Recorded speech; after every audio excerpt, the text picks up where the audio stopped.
Hi everyone, it's Victoria here, and welcome to the podcast. Before we begin, I wanted to let you know about the free courses the Victoria Stilwell Academy has available to enroll in right now for dog geeks like you. Just go to vsdogtrainingacademy.com and click the enroll button, and you'll see the free course options. That's vsdogtrainingacademy.com. See you there.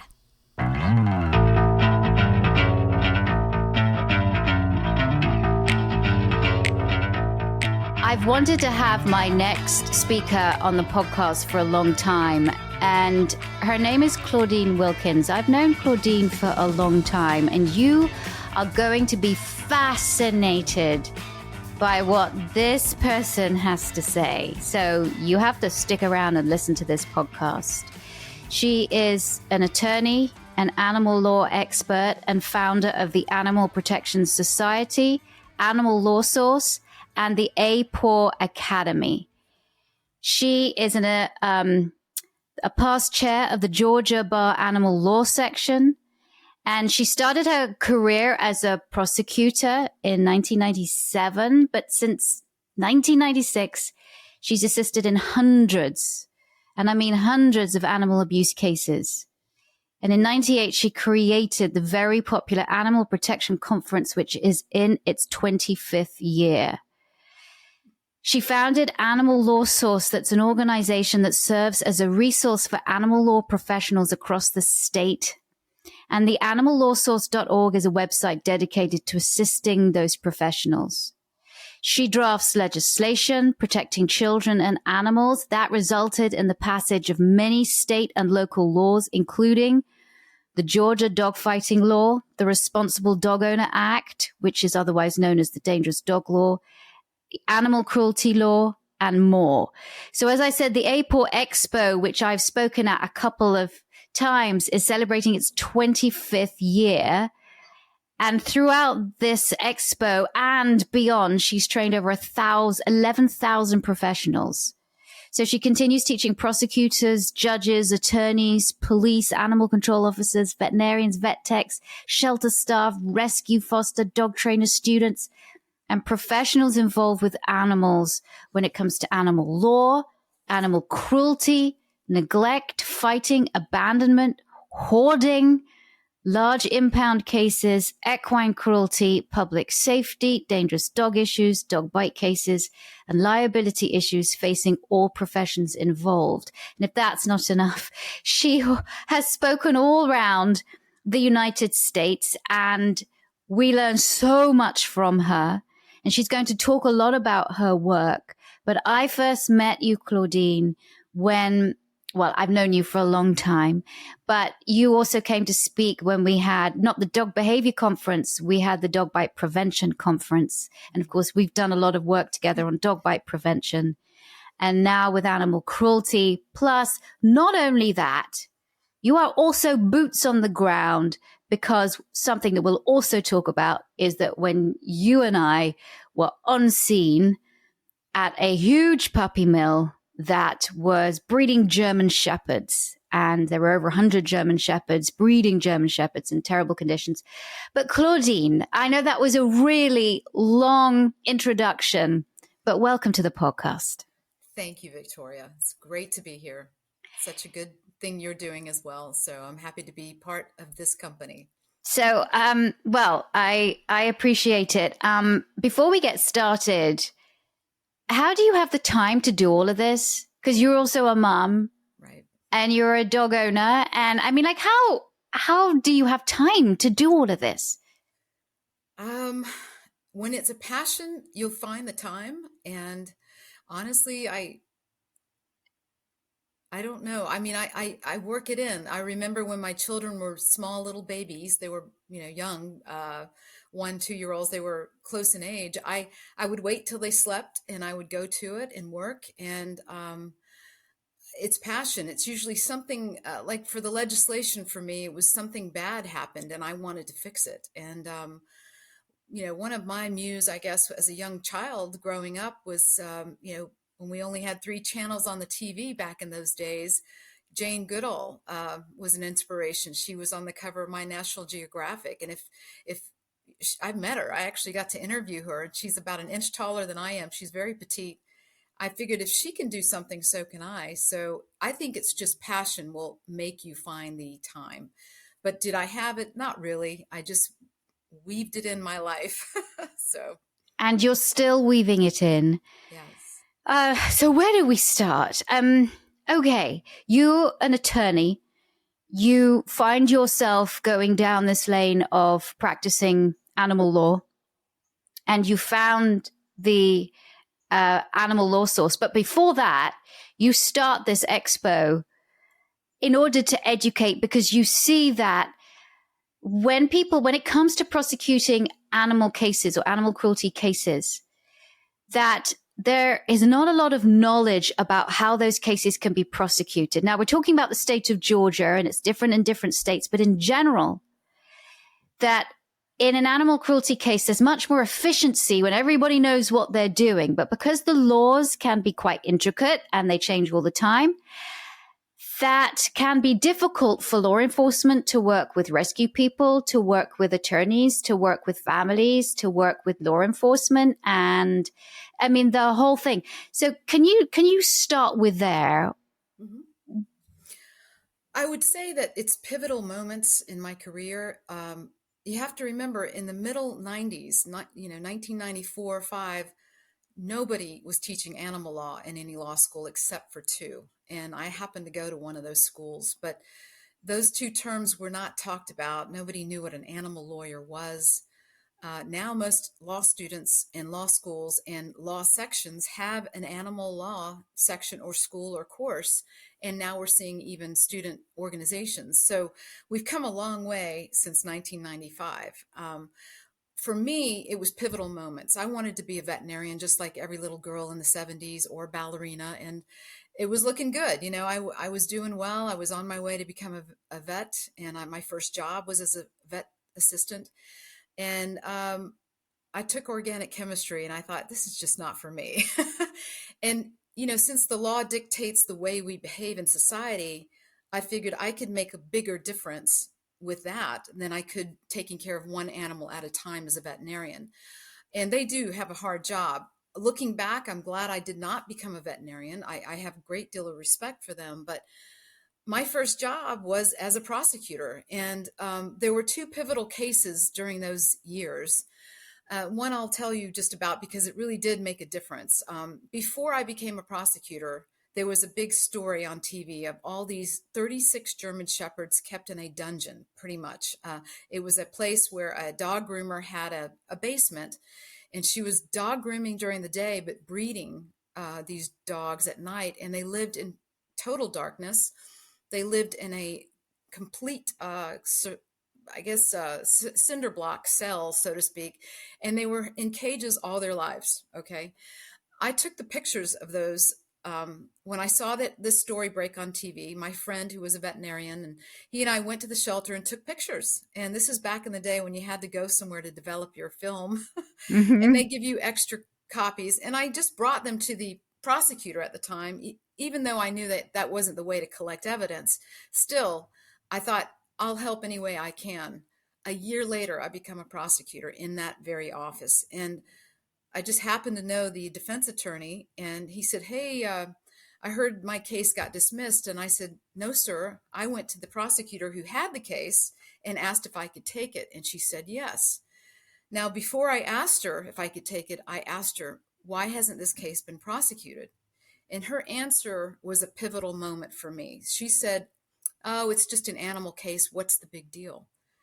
And this was not the right answer to tell me. And I thought, if this is the attitude of my fellow prosecutors, we're never going to get anywhere. And not to mention the animal control officers in that case were very angry at our office because they would work the case up and then nothing would happen. No cases were prosecuted. So I decided at that moment that I went to my boss and I said, we need to have a seminar where we put everyone in the same room that is involved in animal cruelty cases. That is not just the prosecutor, but the judge, the prosecutor, law enforcement, animal control, rescue, shelter, and the veterinarian all need to be in the same room so we can learn what everybody is supposed to do. And that was the beginning of my first conference in 1998. But I will tell you, we prosecuted that case, and we did it successfully. And then my next pivotal moment was when we finally passed a felony law in Georgia. And just down the street from my house, a man had beaten a puppy over and over for 11 hours in front of his wife, almost to death. And the prosecutor did not even know that we had a felony law. And I had to fax it to her back in the day before emails. And not having this person who has been trained to be a prosecutor not even know that we have a felony law was quite disturbing to me. And so it just kept giving me the juice, I guess, the energy and the gas to want to keep teaching and training. And that's kind of how it all began. My goodness. What you do is extremely tough, and it might be quite difficult for people to listen. But one of the first cases that I remember that you did, and I think what brought us together with our passion for education, was with a little girl who was killed. And she was on her trampoline, as I understand it. Can you tell us about that story and what was such a sort of pivotal moment from that case that you worked on?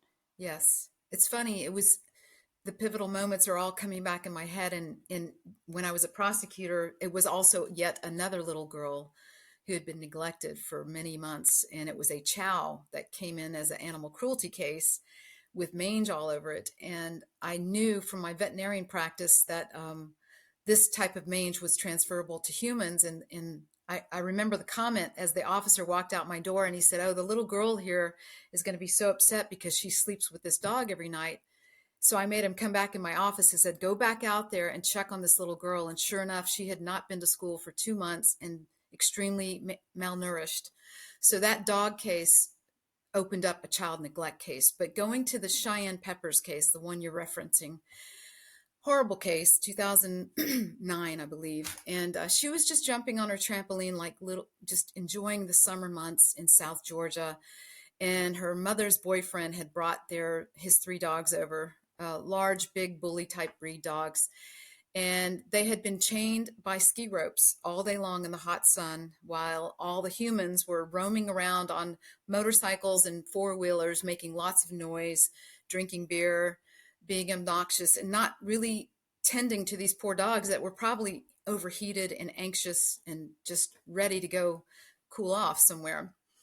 And they broke loose finally, and they ended up almost decapitating this little girl, and they killed her. And the notion right at that moment was, let's ban all these type of breeds in that area. And I got together with the lawmaker at the time, Gene Maddox, who has recently passed, unfortunately. And I said, "Look, I'll help you rewrite the dangerous dog law," which was completely chopped up and messed up from years past. It had been piecemeal together over the years. And unfortunately, every time we changed that law, it was somebody had to die or get seriously mauled as a result. But in this particular case, I told him I would rewrite it for him. I think I did 41 versions of it. And I told him I wanted to rename the law, and instead of focusing on the dangerous dog, let's focus on the humans that are irresponsible. So we renamed it the Responsible Dog Owner Act. And it's been successful. It's not exactly what I wanted, but it's better than what we had. And that was, I think, the 4th or 5th law that I had worked on at that time. And so we have one of the better state laws versus the rest of the country, in my opinion, based on what we have written down. And I hope to keep revamping it until it's perfect. But we have cases right now in Georgia where local sheriffs and chiefs of police don't know how to prosecute these cases or investigate them. As recent as 3 months ago, a woman was killed by a pack of dogs in South Georgia, and the officer there did not know how to charge it and still has not properly charged it accordingly. And I will leave it at that. But it's a nonstop educational issue that I find. And that comes to you creating Animal Law Source, which is a great resource for anybody. And you don't have to just to be in the state of Georgia, because you can get some idea about what to look for if you go into somewhere, like, say, if there's a trainer or you go in and you suspect there's something a bit off there. well, obviously you contact your local law enforcement, but the animal law source is there as a resource for all pet professionals and all law enforcement professionals as well to know like how all of this stuff works. Because as you said, many people don't know. Right. Exactly. And I'm glad you said state, because my attitude as a former prosecutor is to say, if you don't know your state law or your local ordinances, you really don't know anything. It's very rare that we use the federal laws in animal cruelty. We do, but very rarely. So if you don't know your state laws, you know nothing, in my opinion. You need to know your state laws, which is why my toolkits and my training is very targeted to Georgia law. However, we have plenty of general trainings that could apply to any state. For example, how to investigate and prosecute a dogfighting case. Well, we have that for the whole nation, but we also have it specifically based on our Georgia law, so that if a local law enforcement officer really needs to understand what they can and can't do and what is part of our criminal charges, they'll know by coming to either the toolkit or coming to our training. Okay. Pivoting away from the dog bite prevention. Well, I have to say, actually, before we do that, I do remember coming down to Savannah where we were advocating for a boy that had been attacked whilst playing outside and had been very scarred, and his face was very scarred, and he was being bullied at school. And I remember going down to the school, and we had this big assembly. We were advocating for this boy who now must be, goodness, probably approaching, I don't know, like 50 or maybe. 22. Yes, probably. He was 14 or 15 at the time. Right. And so, but he was very, very badly mauled, and his facial disfigurement was such that kids were bullying him. But anyway, we went down and we were able to kind of educate this whole school during the assembly and sort of highlight actually how courageous this young man. It wasn't just you and me, that there was a guy that was a martial artist there who really sort of got to those kids and said and held this boy up of like how brave he was. So it's also advocacy work, isn't it? Absolutely. The thought of what happened, his name was Javon and still is. Yes. I will tell you, if you don't remember this, the day that we had that conference about the dangerous dog, he came to our conference and we gave him a bike. I do remember that, yes. The day after was the day that the governor signed our bill for the dangerous dog law. So that was interesting. But, you know, what's sad about that case, and I used his case as in my training, because just a year prior to that, another little girl was mauled, and it was almost identical facts. 2 dogs attacked these kids while they were in a public place, basically. One of them was treated well. That case, when I say one of the cases was prosecuted properly, and there was a civil lawsuit as well. In fact, it was the largest civil suit in the history of the world. It was $72 million.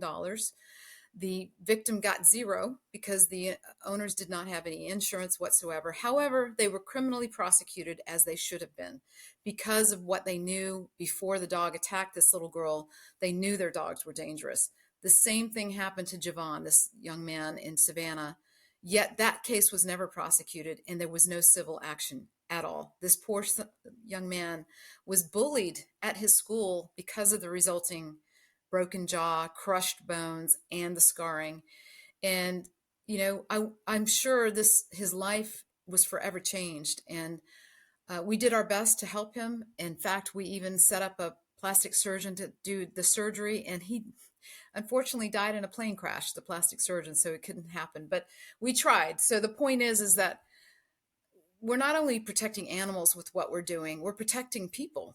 This is absolutely connected to people. Some of the stuff I work on involves mass shooter profiling, school shooting profilers, human trafficking, the dark web, definitely overlays into human violence as well. And there's so much to teach out there, and we need to make it accessible is my main thing now. But, you know, after doing this for 30 years now, I've learned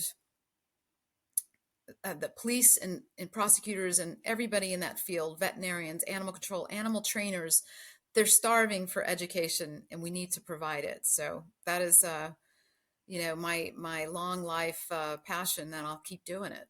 And it's not just dogs, is it? I mean, we're talking kind of any animal. And actually, I mean, I don't know whether you've watched it, but we're doing this podcast at a time when this show comes out on Netflix called Chimp Crazy. Yes. And you and I have been to Project Chimps, where some of the chimps that this woman had went to. And so it's advocacy for all kinds of animals, isn't it? Yes, absolutely. It's funny, in law school back in, I think it was 1996 or 7, I got to interview Jane Goodall. And for me, that was like looking at a rock star, because as a child growing up, seeing her on my National Geographic, which I devoured every time it came in, she was somebody I looked up to. And you may not know this, but she was the first scientist to actually name her subjects. And she's actually at the Fox Theater tonight in Atlanta, Georgia. So I'm trying to get in there tonight. But what I learned about the bushmeat industry and wildlife, and how our laws go so far to protect livestock and things like that. There's so much more we could be doing. And Georgia's law has one of the largest exemptions for animal cruelty. So if you look at the paragraph under exemptions, it's quite long. And there is definitely high profile cases here in Georgia on people abusing wildlife as well as livestock. Yeah, and the exotic animal trade, as is highlighted in Chimp Crazy, with this, I mean, this woman who is obsessed with chimpanzees, and it's not in a good way like Jane Goodall. It's in a very, very unhealthy way, but that the rescue of these chimps by going to Project Chimps, and then some other chimp as well that's gone to some another chimp rescue, that it highlights that the exotic animal trade is massive here, and it's actually not illegal in the United States, as I understand it. Somebody correct me if I'm wrong, but it's not illegal for somebody to own a chimpanzee if they want. Well, I will tell you, in 1990, I think it was 8 or 6, I don't remember. Someone called me and said, "Hey, we need you down here ASAP." And it happened to be a hop, skip, and a jump from our governor's mansion. So it was across the street, sort of 2 doors down, and a drug dealer had decided that he was going to raise a lion as a mascot. I don't know. And this person saw what was happening and said to him, he literally had the lion cub in his car, and he was in a store buying in cash thousands and thousands of antiques. And the antique shop owner came out and said, "You're either going to give me this lion, or I'm going to report you, or I'll buy it from you. Either way." So they called me, and my job was to find a home for this lion, which I knew I couldn't take into my home because you have to have a permit in Georgia for such exotic animals. And you have to go through a process to have exotic animals. Absolutely. In fact, you cannot own a wolf or wolf hybrid in Georgia without a permit. Long story short, this little cub, we did find it a home, and it lived out the rest of its life with a little bulldog called Pebbles. And National Geographic printed a story on it, which I had no idea they were going to do that. And so he's actually, I think, in the May 1998 magazine. So yes, you can't just own an exotic animal. You have to go through permitting. If you're a zoo or something like that, you got to go through a process. Frankly, I think they should tighten that up a little bit more. There's not enough oversight over that. And, so yeah, I'm watching the Chimp Crazy right now myself. Yeah, it is truly. If you haven't seen it, you need to go on Netflix and see it, because it is quite literally, it's an obsession. It's but the story has so many like weaves and turns. It's just you cannot believe that this is true, but it is true. And it's a fascinating documentary made by the same documentary makers that did Tiger King, which is its own thing. Right. Okay, we're going to take a quick break. And after the break, we're going to talk about the Montgomery Shepherds. A quick break here to get a word from this episode's sponsor, the Victoria Stilwell Academy. Now, did you know that I have a school that teaches people to be dog trainers? I love It's Me or the Dog and my work as a dog trainer on television, but those of you who know me know that my true passion really lies with helping other people live their best lives with dogs. And I love seeing that truly magical transformation when that light bulb goes off with someone I'm helping with their dog. That's what it's all about. It's the secret sauce that pet professionals like me, who work with these amazing animals, that's what we all share. It's what makes being a dog trainer the most rewarding and enriching job I can imagine. It's why I love what I do. And it's also why I founded the Victoria Stilwell Academy, so that I could provide a roadmap to others who want to help dogs and the people who love them learn to do what they love doing at the highest level, that is, to become professional dog trainers. Earning a living working with dogs professionally, it's been a dream of mine for years. And that passion is what drives all of us at VSA to create courses that are specially designed to help adult human learners chase their dreams. Now, most people already know about our flagship dog trainer course, which provides both online only and in-person options. But did you know that we also offer both dog guardians and future professionals a fully refundable 10-hour online course taught by me and other awesome VSA faculty, and it's called the Fundamentals of Dog Training and Behavior course. Now, I know it's not the sexiest name, but it's one of the most dynamic learning experiences available to dog geeks, and it's a pretty awesome first step to see if learning with VSA is right for you. Now, as a Positively Podcast listener, you can use promo code PODCAST right now to get the Fundamentals course for 50% off. That is $150 value. So, take our course. Plus, we also have a couple of free starter courses. They're free, completely free, including a course called Building Your Dog's Confidence, which reveals the secret ingredient to a happy dog life. So, I encourage you to check out VSA today. As I said, we have courses for all levels of learners. So it doesn't matter whether you're a newbie with your first puppy or a grizzled vet already making a living as a pet professional. Visit positively.com/VSA to learn more and enroll in a free course. That is positively.com/VSA. We all want the best for our dogs, whether that means you taking home some key tips for your own dogs or adding the ultimate in professional dog trainer education. Visit positively.com/VSA today. VSA, it is the future of dog training. And now, back to the podcast.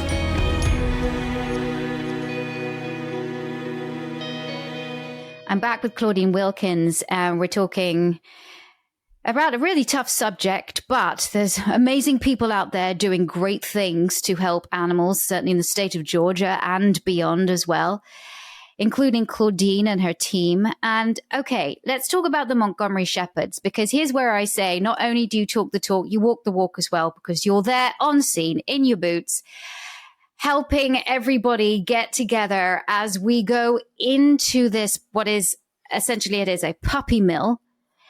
And that has been reported, which is amazing that it took such a long time to be reported because it's on a main road for everybody to see. But it's this woman who has bred for years German Shepherds, and she sells the puppies. But I think what was different about this scene to other puppy mills that I've been on, and, you know, you and I have been on quite a few puppy mill busts, but what I think was different about this scene is that there were no puppies to be seen. They were all these adult breeding stock. That's how she saw it.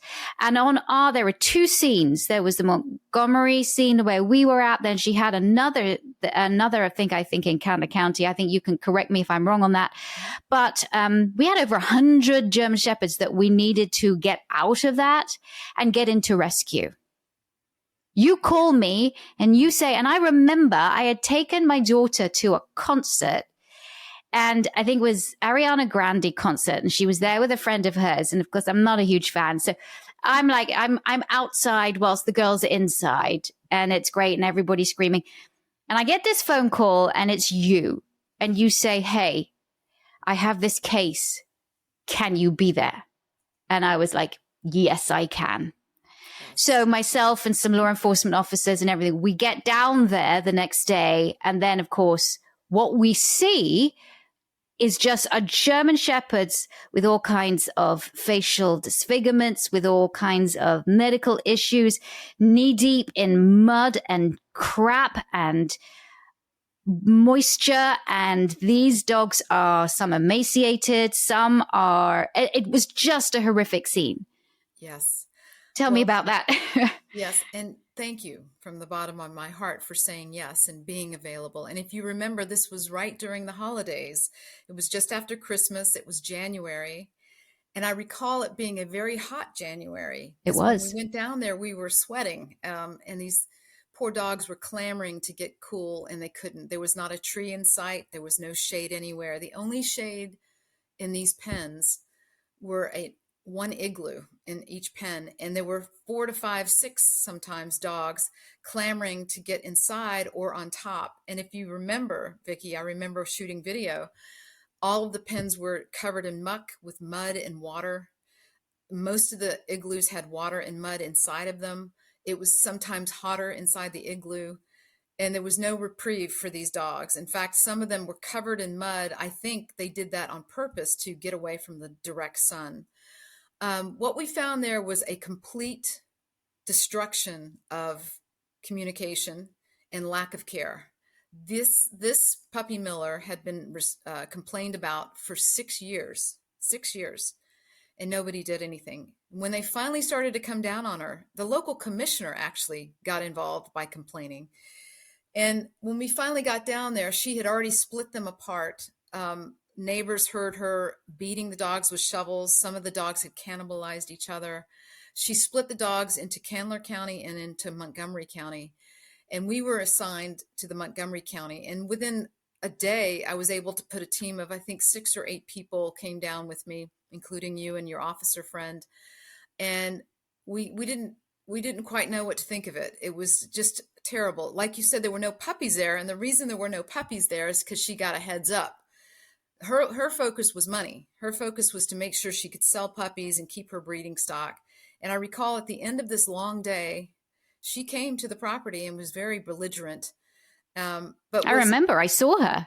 Yeah, I think the most astonishing part for me is I was told when I wanted to put this team together that we were not coming down there to pursue charges. We were coming down there just to take animals off the property. And I met with the sheriff there, and I said, please take a walk with me. So I took a walk with him, and I said, this is absolutely animal cruelty. Let me point everything out to you. And I literally had to point to him dogs that had crusted over eyes, dogs in direct sun, dogs with no potable water. There was no food to be found anywhere. They weren't vaccinated. There were several cats on the property that she claimed she owned that were walking skeletons. And I explained to him the law as we were walking, what he could and couldn't do. And he just simply did not know. Every single one of those dogs should have been subject to a separate charge of animal cruelty, and maybe even more charges that could have been piled on. Out of our efforts and pushing, he charged her with 25 counts in Montgomery County. Still not enough counts, but still, we came down there knowing that we were told nobody was going to get charged for anything. So I look at that as a positive outcome, but to this day, she has yet to be prosecuted. And we have done everything in our power to contact the prosecutor to make sure that happens. I've spoken to the prosecutor. His words to me were, we have murder cases down here that are more important. And I understand that. I get that, but there's still these cases are still important. And she's probably, according to my intel, still operating a puppy mill through her daughters and other people. The most challenging thing for me was when you go into a puppy mill case like that, you have to be well organized. You have to have the logistics worked out beforehand. You're moving massive amounts of animals. One case we worked on had over 1,000 dachshunds. Another case, over 400 white poodles. When you're dealing with that many animals, you have to have your volunteers understand that they're dealing with evidence. They're dealing with sick animals. There could be, disease spreading, and all kinds of issues come into play, right? So proper charging needs to happen. And the other thing too is you should take any apparatus related to the operation as part of your evidence. So all the fencing, the bowls, the dog houses, all of that should have been part of the investigation and search warrant. And nothing was done right down there. We were barely able to get him to convince him to charge this woman with at least 25 counts. There was some lemonade made out of this lemon, though. Let me tell you what I did with the aftermath. First of all, I did adopt one of the dogs. Yes, you did. Loving dog. And the lady that helped us get a felony law in Georgia, Kim Schwartz, who was my mentor, also adopted a dog. But I went to our commissioner, our ag commissioner. I said to him, the people that are taking over this mess that she created for profit are spending the money to now care and vet and home and rehome these animals. And it reaches into the thousands. One case we worked on in 25 days, $125,000 in cost for vets, transportation, vaccines, and rehoming animals. Why should we be paying that? Why should the taxpayers bear that burden? The breeder who's caused the problem should be doing that. As a result of this one case, we were able to push the Department of Ag to commit to passing a law called the Government Emergency Animal Fund. And it is funded up to $200,000 a year.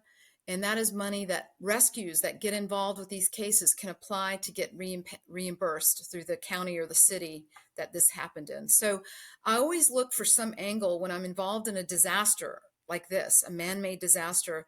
How can we use that to do something positive with it? And that's at least what we got out of that.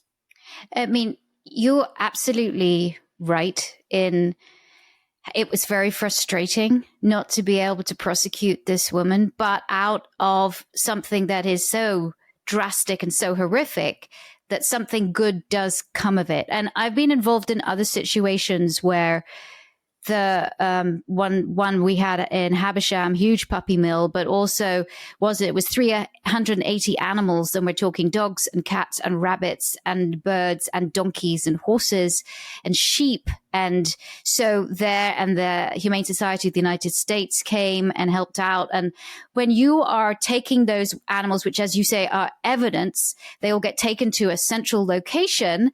And that, again, is funded by the HSUS.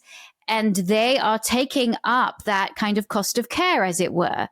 But they were able to, as I understand it, have all those animals signed over, because if the person didn't sign the animals over, then they were responsible for the cost of care of those animals. So it was, and I think it cost the HSUS something around, like you said, around $250,000 to get all these dogs vetted, housed, vetted, and then sent to different rescue organizations.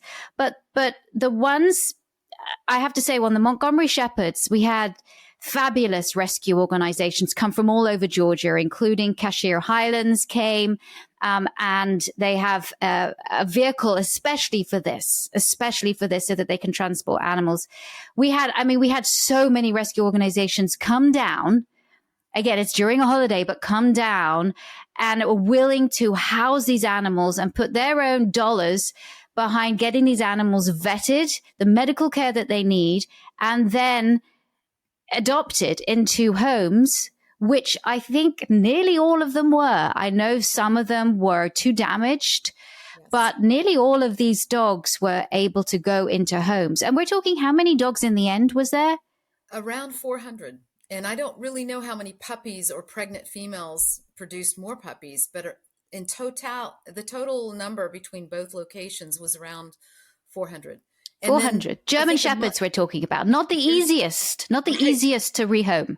A lot of them with all kinds of mental issues that yes, dog trainers did their best, and some made it through, but some were just too hard to place. And some so sick. I mean, so sick. And the trauma, we're talking medically sick, but the trauma that these dogs have gone through, the neglect, the fact that these dogs had not been socialized. But they were quite affiliative with people because I guess the only time that they ever got contact was when she came to feed them or somebody came to feed them. But there were many that didn't want to be around people at all. And so you've got rescuers like myself. We are going into these pens. We are suited up and we're against the mud, but we're not suited up against bites or anything like that. So we're going into these pens and trying to move as fast as we can so we don't traumatize these dogs anymore. But some of these dogs do not want to be handled. And we're talking about very large German Shepherds here. So I cannot give enough kudos to the rescuers, including Grace Hamlin was there, and yourself and other amazing people. I can't give enough kudos to them. And I mean, I know what it was like, right? We came out of there smelling of we were just muddy from the top to the bottom and full of crap.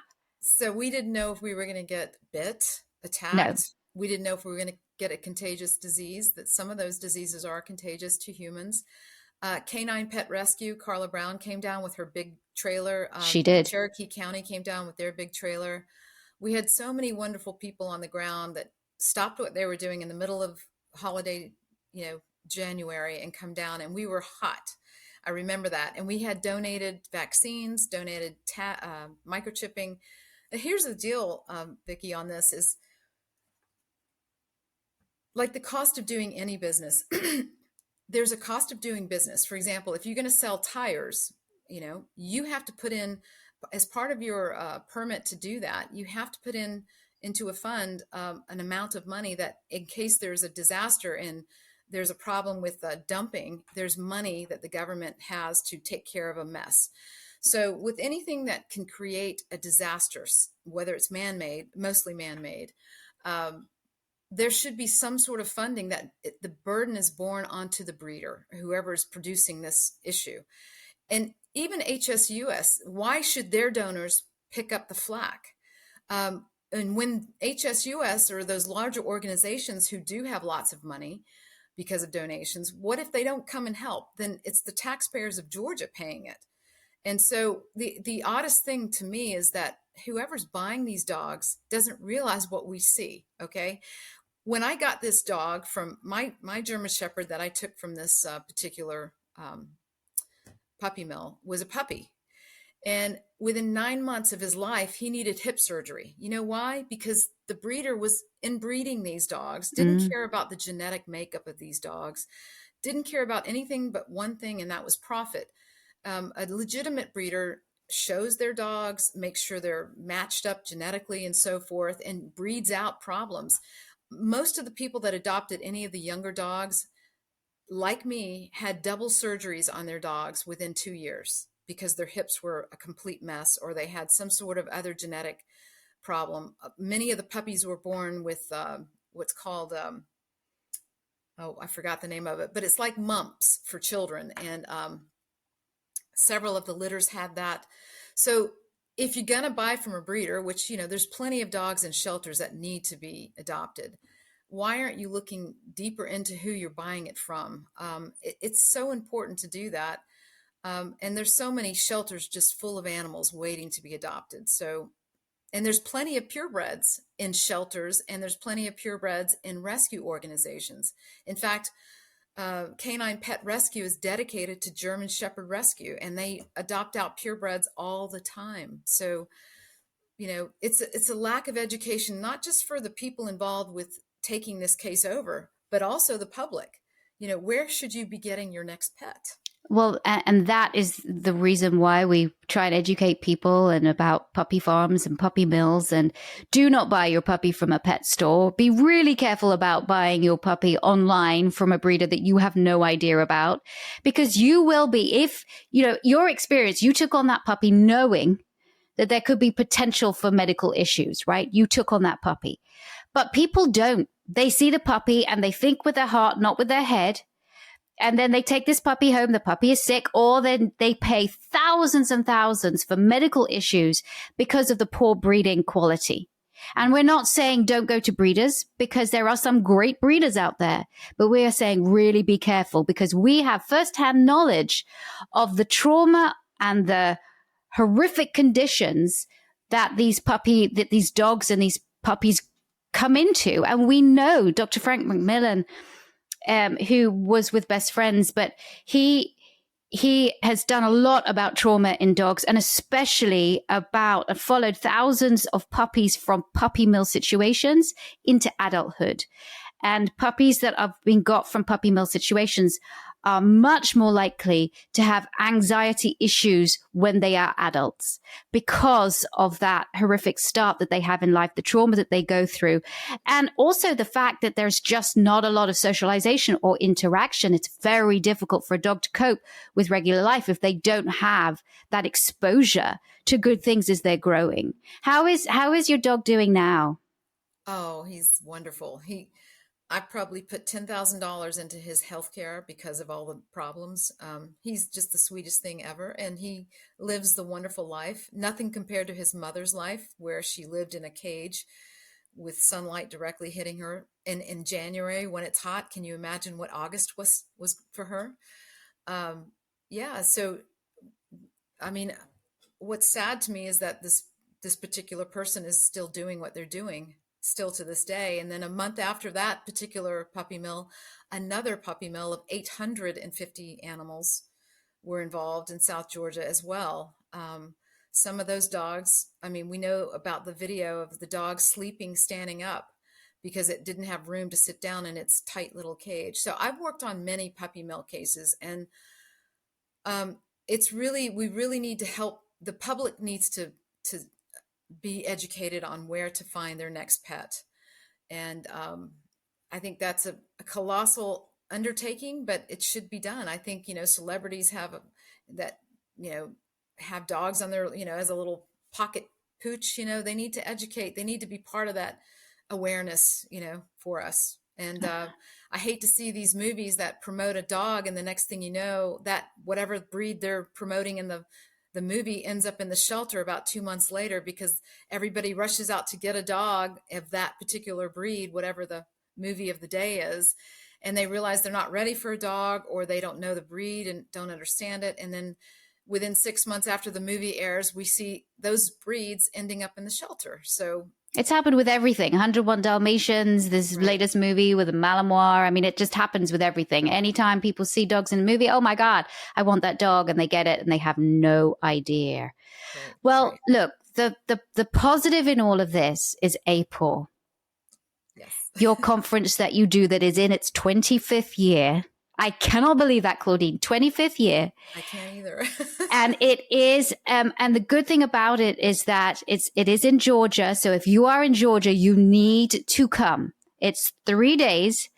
And, but if you're not in Georgia, you can still see it online. You can still register online. And it is, well, it's Thursday, Friday and Saturday, isn't it? It's Friday and Saturday. Oh, it's Friday, Saturday, 2 days. Sorry. So tell us about the conference. Well, APAW stands for Animal Protection and Wellness Expo. So it's apawexpo.org. As you said, I started out meagerly in a small room trying to educate law enforcement, and I was afraid. I'll be honest. When I first started the conference, I thought, who's going to come to this? Well, every chair was filled, and the feedback from that first conference back in 1998 was very positive. And in 2017, I realized one thing. The budgets of our county, government is very tight. And when it comes to animal stuff or animal education, they're on the lowest part of that totem pole. So one day in 2017, we were giving out scholarships for some of our attendees. And about a week before the 2017 conference, I got a call from folks down in South Georgia saying, we would love to come. We got your scholarship, but we don't even have the gas money to get there. So one of the things I recognized at that moment is everything has to be accessible online. So we've taken great effort to videotape all of our trainings, and we're actually doing a whole side this year. On our 25th year, we're having 4 tracks, which I'm very excited about. We have 1 track dedicated to emergency management of animals. So what does everyone do if there's a man-made disaster, such as a puppy mill, or what do we need to do if there's a natural disaster? So everybody in that track could be somebody from veterinarian world or animal control or sheltering. It's a myriad of different types of professions. One of our other tracks is dedicated to search and rescue dogs and canine officers and law enforcement animals, because Kim Schwartz and I wrote the FIGO's Law last year, which basically makes it a much tougher penalty for anyone who knowingly harms one of those type of public safety animals. And in that track, we're doing a mock trial. I'm very excited about that. It's all day. It's going to be on the Friday, October 18th. So is the emergency management track. And then also on the 18th, we're having a full track dedicated to law enforcement, animal crimes, everything, you need to know about how to prosecute an animal cruelty case. And then the next day, we're doing a track completely on animal sheltering, resources available for people in Georgia who are in the world of animal sheltering. Really some great speakers there. And then our virtual track has a myriad of different subject matter, how police officers can understand the human connection between animal cases. We've got somebody talking about service animals, what you can and can't do. Just really cool subject matter this year. And we're trying to blow it out because it's our 25th year and we're excited. But I'm always interested in listening to people's feedback on what we can offer next year. I also do training in targeted areas. If we're requested to do training, we will set that up and we will come to your town and train. There's a few things we ask of that person organizing it, but we're happy to reach out and train anywhere we can to help those involved in these cases. And it's not just animal cases, it's animal sheltering, pet overpopulation, spay and neuter issues. I would love to reach the next generation. I think before I die, what I want to do is change the way our next generation thinks. And the way to do that is to go into schools. And I really love educating students and kids, especially, how to be better pet owners, how they could be great stewards and such. And, also preventing dog bites. I'm very passionate about preventing dog attacks. I'm very passionate about people being responsible with their dogs and understanding that letting their dog at large is not an answer. So I think the APAW is a place where people come together and they network and they leave feeling better about what they do. If you are interested, then please go to, you can go to animalprotectionexpo.org. That's animalprotectionexpo.org. And do join, because even if you're not in Georgia, if you're in Georgia, you really need to be there. Even if you're not in Georgia, you really need to be there because there is so much important information there that you can gain that can help you in your state or whatever country you're in. You will learn something. You will definitely learn something. Claudine, thank you so much for joining me on the podcast today. You are an absolute leading light and a champion for animals. And even though we are we've got a lot of work to do in Georgia, it's because of you and other people like you, but mostly you, that the animals of Georgia are more protected than they've ever been before. And I just want to thank you for all of the work that you have done and are continuing to do. Oh, thank you so much, Vicki. And thank you for what you do as well. I really appreciate it takes a village. It definitely takes a village. So thank you. And good luck. Good luck with APAW. I'll see you there. See you there. Take care. Bye. Everybody, I hope that you enjoyed this podcast. I know it's very different from some of the other podcasts that I've had, but this is so vital that you have this information. And if you're a trainer or if you have an animal care professional and you suspect that something odd is going on, then please do reach out to your local law enforcement. Don't be afraid to speak out or speak up, because you could be saving an animal's life. And because there's such a link between animal violence and human violence, you could also be saving the lives of some of the people in the family that you have gone into. So it's a situation that I've encountered one time before, and it's very uncomfortable, but we have a duty as animal care professionals to be able to protect those animals in need, the animals that are vulnerable. So thanks so much for listening, and you all take care, and I'll see you on another podcast. Thanks for tuning in to Victoria Stilwell's Positively podcast. For Victoria's online dog training courses, more information, and helpful dog training tips, visit Victoria's official website at positively.com. Get connected on Facebook, Instagram, and other social media as Victoria Stilwell, and follow her on Twitter at Victoria S. Learn to become a professional dog trainer with the Victoria Stilwell Academy at vsdogtrainingacademy.com. And be sure to tune in next time as Victoria helps you and your dog live your best life together, positively.